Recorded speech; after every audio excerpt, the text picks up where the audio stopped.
How's it going, neighbors? Today we're going to take a look at the Yakima round bars with Sightline Towers, see what they're made of and how easy they are to install. Adding roof racks to your vehicle is going to allow you to get more things out on the road by taking advantage of the negative space on top of your vehicle. So let's take a closer look and see what it has for us. One thing that's cool about round bars, they're a very cost-effective way to get things out on the road. If I have to point out a con, they're not as aerodynamic as some bars, so when they're not loaded, they can cause some more noise. However, these guys are super solid. They're going to give you 165 pounds of weight.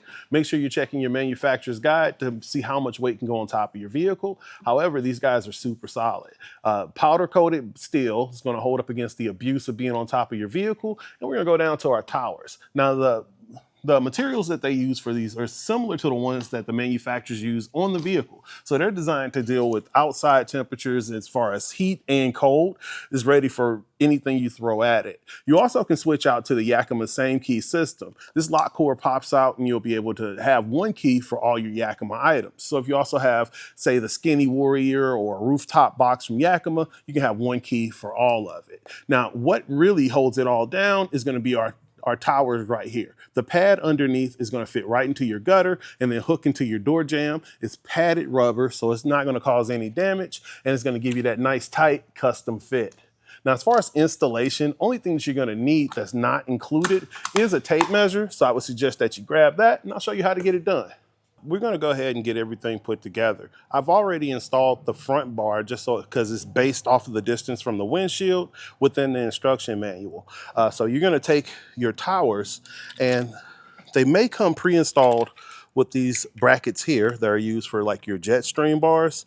We're just going to switch that out. Now our base clip kit is going to come with everything you need to switch this over to use our round adapter.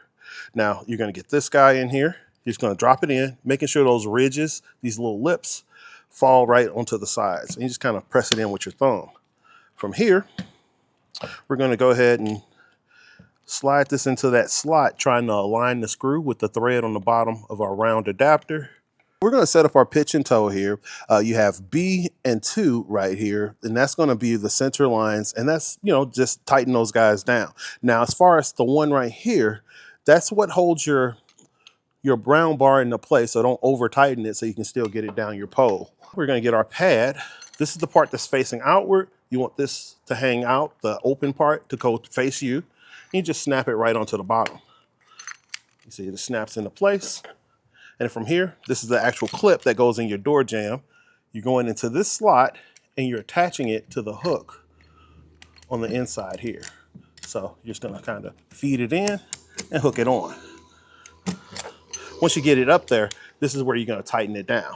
I'm installing this guy on a 2020 Ford F-150. So make sure you're using the fit guide to get the appropriate fit for your vehicle, and make sure you're getting the proper measurements also going off of your install guide.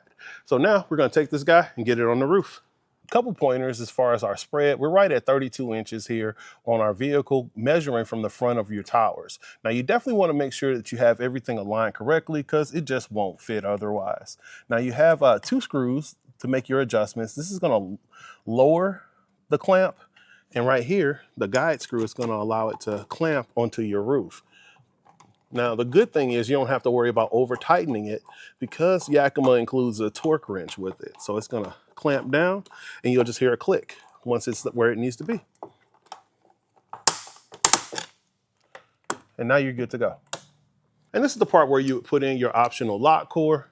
You're just going to hook this onto the edge of your tower. There's 2 points right here. Connect there. And it just snaps into place. Now you're good to go.